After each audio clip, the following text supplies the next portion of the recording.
IRGC के commander ने जो धमकी दी है वो इस बार और बड़ी है। भले ही डोनाल्ड ट्रंप की धमकियों में कमी आई है, लेकिन ईरान जो बातें बोलता था उन बातों पर टिका हुआ है। IRGC के कमांडर साहब ने कह दिया है कि अगर अमेरिका ने, क्योंकि ईरान को इस बात का एहसास है कि अमेरिका फिलहाल अगर हमला नहीं कर रहा है तो वो कुछ बड़ी प्लानिंग कर रहा है, तो IRGC ने धमकी दी है कि अगर अमेरिका ने हम पर हमला किया तो पूरी दुनिया जो जुड़ी हुई है अमेरिका से, बहुत बड़ी धमकी है और धमकी बड़े अलग अंदाज में है, मैं उसको ब्रेक डाउन करके आपको समझा रहा हूं कि पूरी दुनिया जो अमेरिका से जुड़ी हुई है, चाहे वो बिजली दे रही हो, चाहे इंटरनेट के तार वहां आ गए हों, या फिर पानी की जो सप्लाई होती है पाइपलाइन के जरिए, हम उन तमाम इंफ्रास्ट्रक्चर पर हमला करेंगे, ग्लोबल इंफ्रास्ट्रक्चर पर हमला करेंगे जो सीधा कनेक्टेड हैं अमेरिका से। तो ये एक तो पूरी दुनिया के लिए धमकी है कि अगर ईरान पर हमला हुआ तो ईरान, जैसे कि फॉर एग्जांपल तुर्की और अमेरिका बिजली एक दूसरे को देते हैं, तो वो बिजली कनेक्शंस पर हमला कर देगा, बिजली घरों पर हमला कर देगा। अगर पानी सप्लाई होता है दोनों के बीच तो उस पाइपलाइन पर हमला कर देगा। ऐसी तमाम चीज़ें हैं, जैसे इंटरनेट की वायर जो पानी में होती है, एक देश से दूसरे देश से कनेक्टेड होती हैं, तो ईरान ने ओपनली कह दिया है कि हम उनको निशाना बनाएंगे। वहीं पाकिस्तान के इंटीरियर मिनिस्टर को आप देख सकते हैं, वो ईरान पहुंचे हैं। ईरान के राष्ट्रपति पेजेश्कियान से उन्होंने मुलाकात की है। ईरान के तमाम हाई लेवल के ऑफिशियल से उन्होंने मुलाकात की है। ईरान और सारी दुनिया अमेरिका पर भरोसा इसलिए भी नहीं कर रही है क्योंकि सबको पता है कि हथियार उसके पास कम हैं, इसी वजह से इस वक्त जंग रुकी हुई है, वरना अमेरिका ईरान पर हमला करना कभी ना छोड़ता। अब ज़रा इस वीडियो को देख लीजिए। ये ईरान के काफ़ी करीब, ईरान के आइलैंड के काफ़ी करीब अमेरिका का अटैक हेलीकॉप्टर लगातार उड़ रहा है। स्ट्रेट ऑफ हॉर्मूज में तेल रिस रहा है। अब वहाँ पानी के साथ साथ तेल भी पानी में मिल चुका है। ज़रा इस तस्वीर को देख लीजिए, वीडियो देख लीजिए ध्यान से।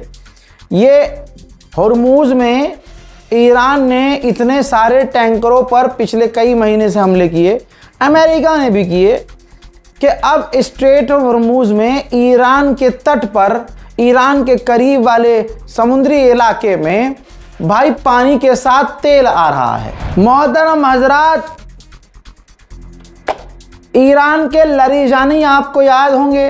लारीजानी, शहीद लारीजानी याद नहीं तो खामनाई तो याद ही होंगे, जिसने अपने घर से निकलने से इनकार कर दिया, अपने लोगों को छोड़कर जाने से इनकार कर दिया, शहादत को कबूल कर लिया, कह दिया मरना हो तो मर जाऊंगा, अपने लोगों को छोड़कर नहीं जाऊंगा। यह शुजाअत, बहादुरी वाला काम था और हंसते हंसते सुकून से उन्होंने कुर्बानी दे दी अपने मुल्क के लिए। अब बताओ, ये बहादुरी थी या गुलाबी सुअर बहादुर है?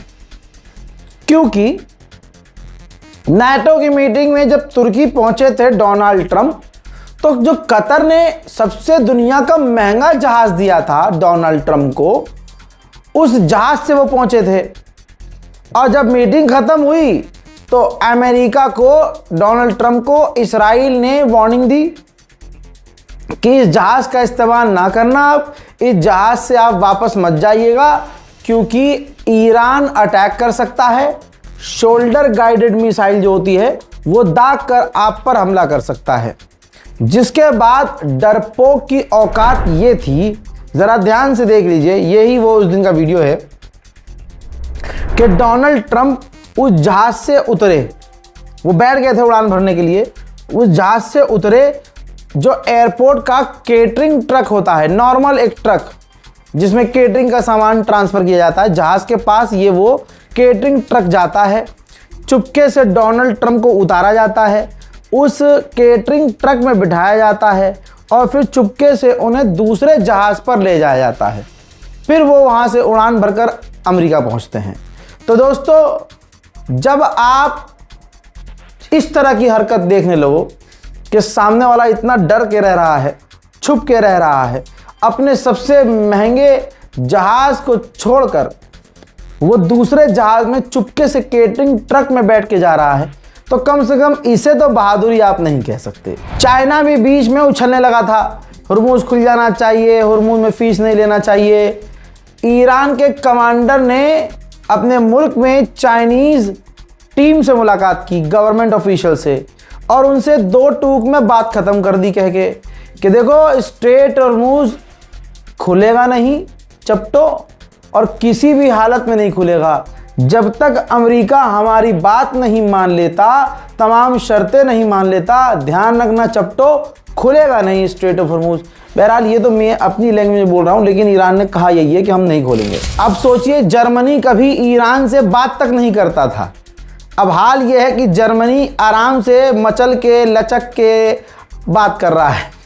ईरान के विदेश मंत्री ने जर्मनी के विदेश मंत्री से फ़ोन पर बात करते हुए कहा है कि लाला, जो भी स्ट्रेट ऑफ हुर्मुज़ में हो रहा है उसका जिम्मेदार हम नहीं हैं, उसके जिम्मेदार सिर्फ अमेरिका और इसराइल है, जो पूरे इलाके में हुड़दंगी मची हुई है। उधर ईरान के अंदर सरकार के समर्थन में, गवर्नमेंट के समर्थन में ज़बरदस्त प्रदर्शन हो रहा है। अमेरिका और इसराइल के सीनों पर यह तस्वीरें देख के सांप लौट रहा है।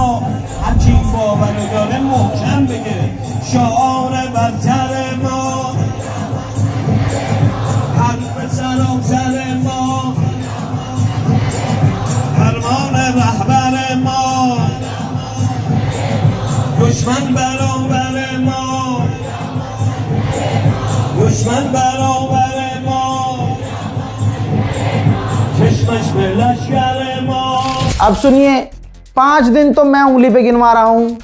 पहले दिन बोल दिया था मैंने कि अमेरिका सिर्फ अभी लल्लो चला रहा है, कुछ दिन शांत रहने के बाद फिर से धमकी पे आ जाएगा, क्योंकि तब कहा था कि बस डील होने वाली है, हुर्मुज़ की डील परसों हो जाएगी, कल हो जाएगी। डोनाल्ड ट्रंप ने कहा था मंडे को होने वाली है, याद है ना आपको? अरे भैया कमेंट कर देना, याद है ना आपको? सुनिए, अब फिर से औकात पर आया अमेरिका। अमेरिका ने कहा कि डोनाल्ड ट्रंप कह रहा है कि ईरान के पैसे हमारे कब्जे में हैं, ईरान को हमारी बात माननी होगी। अबे भाई, पैसे तो पहले से कब्जे में है तुम्हारे, पैसे तो ईरान के तुमने पहले से सालों साल से बंद रखे हैं, जब्त कर रखे हैं, तो ईरान कौन सा झुक गया आज तक?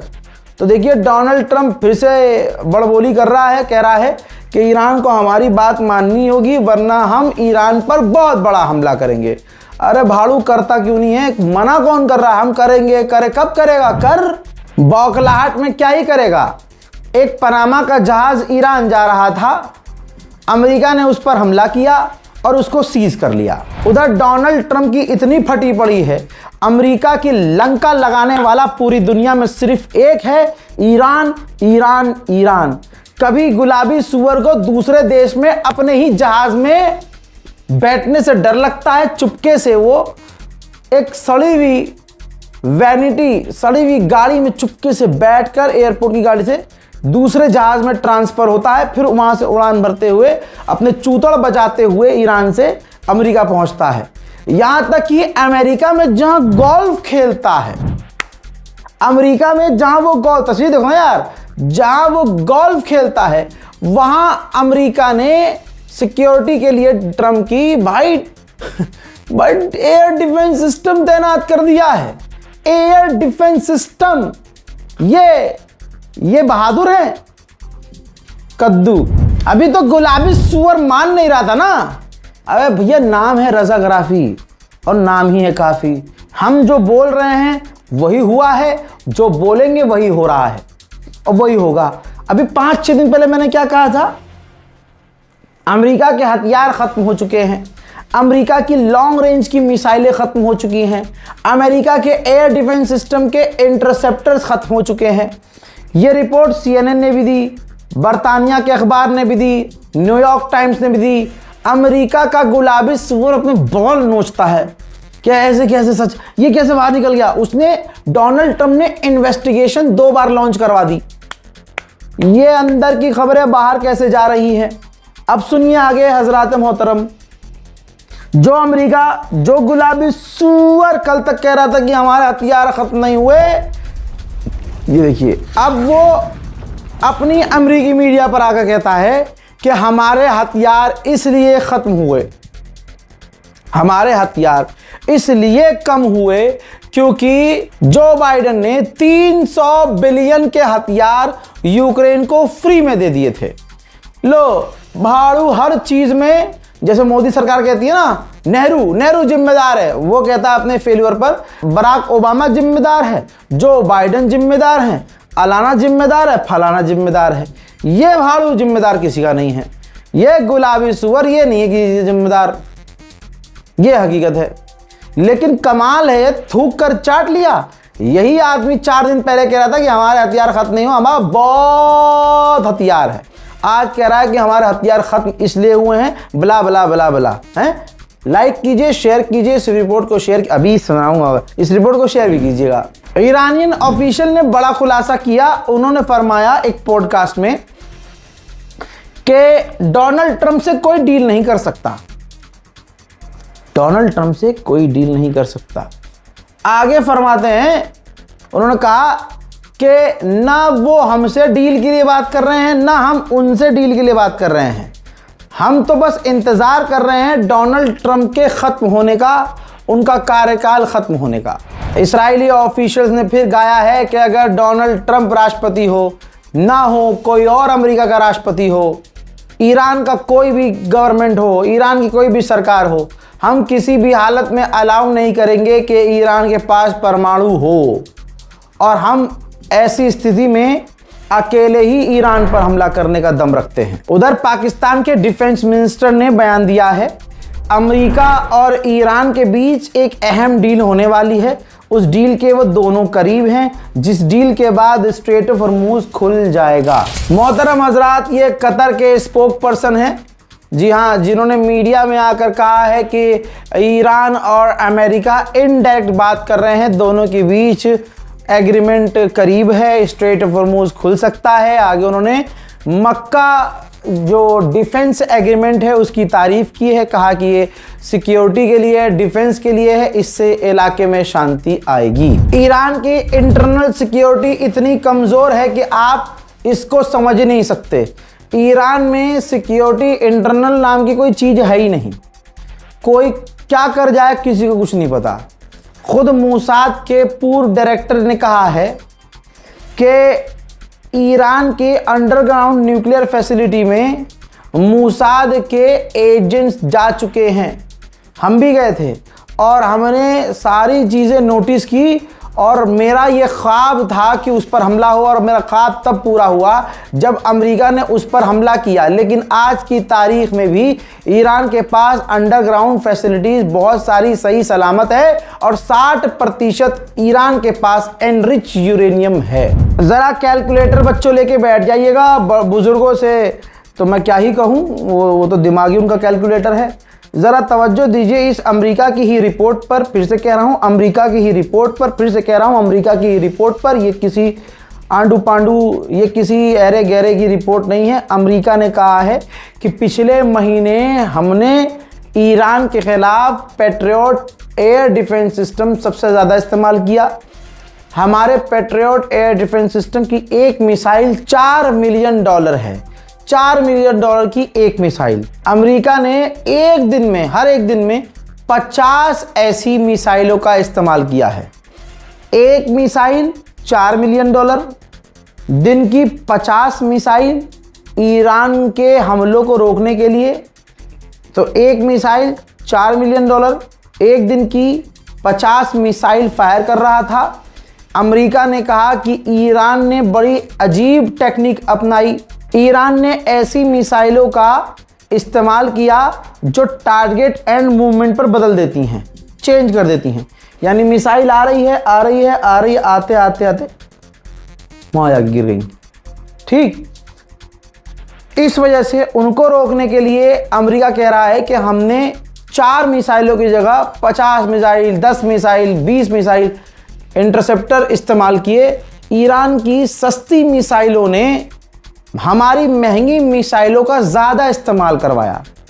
ईरान की मिसाइलों को रोकने के लिए, क्योंकि वो रास्ता बदल देती थी एंड मूवमेंट पर, तो हमें कई मिसाइलें दागनी पड़ती थी, जिसकी वजह से हमारी मिसाइलें आज कम हो चुकी हैं। ये कौन कह रहा है? पूरी रिपोर्ट किसकी है? अमेरिका की है। गुलाबी सुअर कहाँ गया? ओ, स्क्रिप्ट लिख रहा है अगली धमकी की। IRGC ने कंफर्म किया है, ये जनाब IRGC के टॉप कमांडरों में आते हैं। इन्होंने कहा है कि हमने बैलिस्टिक मिसाइल तेजी से बनाना शुरू कर दिया है, बहुत तेजी से। इतनी मिसाइलें हमने बना ली है जितनी वो फायर नहीं कर सकते, उससे ज़्यादा हम फायर कर सकते हैं। हमने अपनी ड्रोन प्रोडक्शन को भी इतना बढ़ा लिया है और हमारे पास इतने हथियार हो गए हैं कि हम आगे कई साल के लिए जंग के लिए तैयार हैं। लीजिए, अब अमेरिकी ऑफिशियल्स ने मान लिया है कि ईरान ने हमारे फाइटर जेट को अच्छे से निचोड़ा है। हजरत मोहतरम, जब ये शुरू में खबरें आ रही थी और जब मैं खबर दे रहा था तो भारत के खुद के जो मुसलमान लोग हैं अपने ही, वो यकीन नहीं कर रहे थे, क्योंकि उनको अगर सऊदी अरब एक चूटी मार दे तो एक टांग पर मुसलमान नाच लेगा। कुछ ऐसे मुसलमान हैं कि अरे क्या कर दिया, चूटी छोड़ो, एक मक्खी नहीं मार सकता बिन सलमान। ठीक उधर ईरान ने जब अमेरिका की सारी वो हैकड़ी निकाली, उसके जहाज गिराकर, फाइटर जेट पर हमला करके, F-35 तक को हिट करके, तो यहाँ के कुछ मुसलमान वो कौन से वाले हैं मुझे बताने की ज़रूरत नहीं है, लेकिन आज अमेरिका कबूल कर रहा है। इस रिपोर्ट के अंदर बताया गया है अमेरिका के ही द्वारा कि पहले हमारे फाइटर जेट पर ईरानियों ने ड्रोन दागे, और जब ड्रोन उन्होंने दागे, उनको हमारी लोकेशन पता चली, तो उन्होंने कंधे पर रख कर जो मिसाइल दागी जाती है वो मिसाइलें दागी। हमारे पायलट के पास सिर्फ आधा सेकंड का टाइम था। मेरे यारों, मेरे दोस्तों, मेरे बुजुर्गों, आधा सेकंड कितना होता है? मैं कहना कुछ और चाह रहा हूं, एक और चीज समझिए। ईरान के पास ऐसे कंधे पर रख के चलाने वाली मिसाइलें हैं कि अगर उनको चला दिया तो अमेरिका के टॉप के जहाज को वो आधे सेकंड में हिट कर सकते हैं। भाई क्या स्पीड होगी, आवाज से कितना गुना उसकी बिजली की तरह चलने वाले उसके पास हथियार है। तो अमेरिका ने कबूल किया है कि हमारे फाइटर जेट ईरान ने इस तरह से गिराए हैं। ईरान के विदेश मंत्री ने कुर्दिश टॉप लीडरों से फोन पर बात की है। यह है तरीका ईरान का, बढ़िया तरीका है कि पहले मारो, इतना मारो, इतना मारो, इतना मारो। अमेरिका के नाम पे चल रहा था तू, अमेरिका और इसराइल का साथ दे रहा था, मारो। और जब मार मार कर इनकी हैकड़ी निकल जाए फिर उनसे बात करो। हाँ बेटा, अब क्या करेगा, अब क्या करना बता, अब सुन, अब तुझे हमारे हिसाब से रहना पड़ेगा, हमारी बात माननी होगी, अमेरिका और इजराइल की गुलामी छोड़नी होगी। उम्मीद है कि कुर्द जो है वो भी लाइन पर आ जाएं। हजरत मोहतरम, वहीं बिन सलमान ने सऊदी अरब का जो आवारा है, आवारा क्योंकि भाई उससे पहले जो वहाँ के रहबर रहे हैं, इससे पहले जो वहाँ के नेता रहे हैं, इससे पहले वहाँ के जो शेख रहे हैं, उन्होंने तो सऊदी अरब की तरह चलाया है, ये यूरोप की तरह चला रहा है आवारा। तो मैं मोहम्मद तो नहीं बोलूँगा, बिन सलमान आवारा ने यूक्रेन के राष्ट्रपति ज़ेलेंस्की से फ़ोन पर बात की है ड्रोन को लेकर। जाहिर है अब सऊदी अरब ड्रोन खरीदने की ताक में होगा कि भैया हम, लेकिन ईरान पहले ही कह चुका है, साम दाम दन भेद ताकत वाकत पैसा रुपया सब लगा लो और सब है तुम्हारे पास, लेकिन बस अमेरिका का हाल देख लो। इराक के अंदर कुर्द का कोमाला पार्टी ऑफिस है, पार्टी है कुर्दों की, कोमाला पार्टी एक है, ठीक है, कमल पार्टी नहीं, कमल पार्टी तो हमारे यहाँ, वहाँ है कोमाला पार्टी कुर्द की। तो उस कोमाला पार्टी के हेडक्वार्टर पर ईरान ने हमला किया है। मोहतरम हजरात, अरब के तमाम देश कबूल कर चुके हैं, मान चुके हैं कि स्ट्रेट ऑफ हॉर्मूज ईरान के कंट्रोल में है, लेकिन बेगैरत ईरान से बात करके अपना नाक थोड़ी ना कटवाएंगे ना, ये गैरत की बात, उनके ईगो हर्ट हो रहा है। तो अब वो स्ट्रेट ऑफ हॉर्मूज छोड़कर पाइपलाइन के जरिए दूसरा ऑप्शन तलाश कर रहे हैं ताकि हमें हुर्मुज की जरूरत ना पड़े। बताइए आप कमेंट करके, इस पूरी रिपोर्ट में मजा आ रहा है कि नहीं आ रहा है, दिल खुश हो रहा है ना? आगे सुनिए, आप अगली खबर और दिल खुश करने वाली है। अमेरिका के ऑफिसर ने कहा है कि मुज्तबा खामनाई डील को लेकर काफ़ी सख्त हैं। सुप्रीम लीडर जनाब मुज्तबा खामनाई डील को हमसे बातचीत को लेकर काफ़ी सख्त हैं। उन्होंने जो अपनी नई टीम घोषित की है कमांडर्स की, लीडर्स की, ये दिखाता है कि वो एक लंबी जंग के लिए हमसे तैयार हैं। बात तो बिल्कुल सही है। ईरान के विदेश मंत्री फरमाते हैं, कह रहे हैं कि हमने दुनिया की सबसे बड़ी फौज को हरा दिया है। दुनिया हमारी ताकत, हमारी फौज का लोहा मान चुकी है।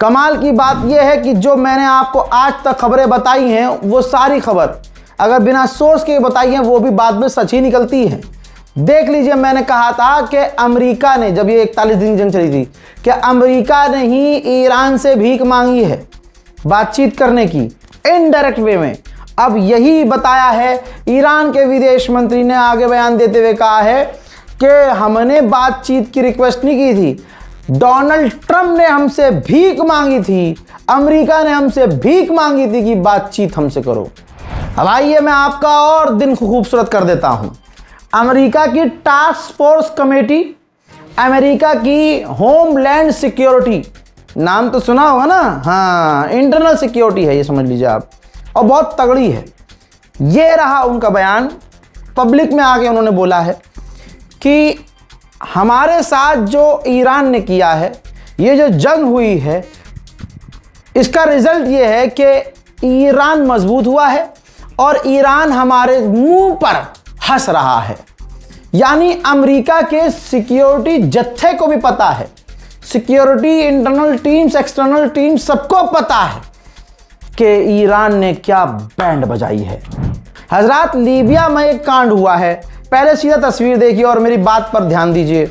लीबिया में ये दूसरे दिन ऑयल रिफाइनरी पर हमला हुआ है। लीबिया में ऑयल रिफाइनरी पर हमला हुआ है, रिफाइनरी धुआं धुआं हो गई है। कमाल की बात यह है कि किसी ने इस हमले की जिम्मेदारी नहीं ली है। अमेरिका का अखबार है न्यूयॉर्क टाइम्स, नाम तो सुना होगा, उसने फ्रंट पर क्या छापा है देख लो, डोनाल्ड ट्रंप दलदल में धंस रहा है। टाइटल इन्होंने लिखा है कि ईरान की जंग की वजह से डोनाल्ड ट्रंप बिल्कुल बदनाम हो गया है। डोनाल्ड ट्रंप की पॉपुलैरिटी अमेरिका में सबसे ज्यादा कम हो चुकी है। यह बात बोलने वाला सबसे पहले एक यूट्यूबर था, वो कौन था आपको मालूम है? मैंने बात ये बहुत पहले कह दी थी कि गुलाबी सुअर ये अमेरिका जो टकराया है ईरान से सब कुछ खो देगा, अपनी इज्जत, अपनी क्रेडिबिलिटी, अपना नाम, अपना शोहरत, सब कुछ इसका चला जाएगा। अमेरिका के अखबार अब खुद ही लिख रहे हैं, खुद ही बोल रहे हैं। हजरात, उधर आप खुद देखिए तेल के दाम बढ़ रहे हैं, घट नहीं रहे, बढ़ रहे हैं। ईरान से जब डील की बातें हो रही थी तो अचानक से ये तेल के दाम कम हो गए थे, लेकिन जब से ईरान ने कहा हम झुकेंगे नहीं, हुर्मुज़ खुलेगा नहीं, हमारी शर्तों को अमेरिका को मानना ही पड़ेगा, तेल के दाम फिर से बढ़ गए हैं। मुझे आज भी याद है जब ये जंग शुरू की थी तो ईरान की IRGC का पहला स्टेटमेंट ये था, खामनाई के ऑफिशियल्स का पहला स्टेटमेंट ये था, शुरू तुमने किया है, खत्म हम करेंगे। IRGC के कमांडर कह रहे हैं बहुत बड़ी बात, कह रहे हैं कि अमेरिका ने सोचा था कि 20 दिन में वो हमारी रिजीम चेंज कर देगा, हमें हरा देगा, फौज को हमारी घुटने पे ला देगा। ये तमाम उसके ख्वाब आज तक पूरे नहीं हुए और आज की तारीख में पूरे हमारे इलाके में अमेरिका का एक भी एयरक्राफ्ट कैरियर अमेरिका का एक भी युद्धपोत नहीं है। बिस्मिल्लाहिर्रहमानिर्रहीम। बंदे अव्वल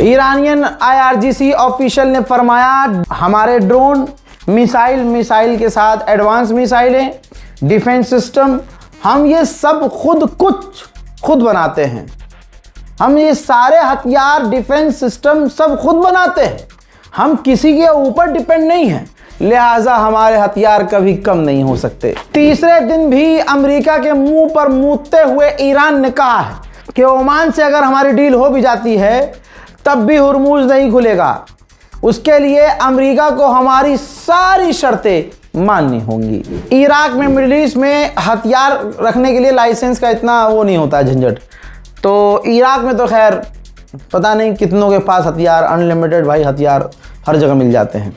तो इराक के प्रधानमंत्री ने बिल लाने को कहा है कि एक ऐसा बिल बनाया जाए कि उस कानून के बाद, एक ऐसा कानून लाया जाए कि उस कानून के बाद किसी आम व्यक्ति के हाथ में किसी तरह का हथियार नजर ना आए। हजरात, इस्माइल कानी ईरान के IRGC कमांडर हैं, विवादों में रहते हैं हालांकि। ये इराक जा रहे हैं इस वजह से कि इराकी मिलिशियाज जो ईरान के लिए लड़ लेते हैं, इराकी मिलिशियाज और इराक की ऑफिशियल फ़ौज आपस में न लड़ जाए। तो इस्माइल कानी जो है इससे निमटने के लिए, मामले को कंट्रोल में लाने के लिए इराक जा रहे हैं। मेरे दोस्तों, उधर हूथीज़ ने बेड़ा गर्क कर रखा है। चंद तस्वीर देखिए। हूथीज़ ने एक समुद्री जहाज़ के ऊपर हमला किया और बताया कि एक ये जहाज़ हथियारों से लदा हुआ यमन जा रहा था। हमने उस टैंकर पर, उस जहाज़ पर हमला किया और उस जहाज़ को तबाह बर्बाद कर दिया। इस हमले में हमने 6 लोगों को कत्ल कर दिया। दूसरी तरफ यमन की फ़ौज ने कहा है कि भैया हमने हूथीज़ के ठिकानों पर अलग जगह हमले किए हैं। ठीक इसी तरह से हूथीज़ ने भी कहा है कि यमन के अंदर हमने फौजियों के ठिकानों पर हमले किए हैं। हूथीज़ अकेला ही सऊदी अरब की बैंड बजा देता है। ज़रा ये देखिए, जिज़दान ऑयल रिफाइनरी अमेरिका की, जहां हूथियों ने हमला किया, वहां पर सैटेलाइट इमेज में साफ डैमेज नज़र आ रहा है। वहीं रेड सी के अंदर की खबर फिलहाल ये है कि एक और टैंकर के ऊपर हमला हूथी ने किया है। वहीं भारतीय नेवी ने दम दिखाया। बाबल मंदेब हूथीज़ के आंखों के सामने से अपने एक जहाज़ को रेस्क्यू करके उस जगह से निकाला है। हजरात मोहतरम, फिलहाल के middle east Iran war update में इतना ही। भरकर ये रिपोर्ट है, भरकर इंफॉर्मेशन है। शेयर कीजिए, अपनी राय कमेंट में लिखिए, चैनल को सब्सक्राइब कीजिए, अपनी दुआओं में हमें याद रखने की कोशिश कीजिए। जय हिंद।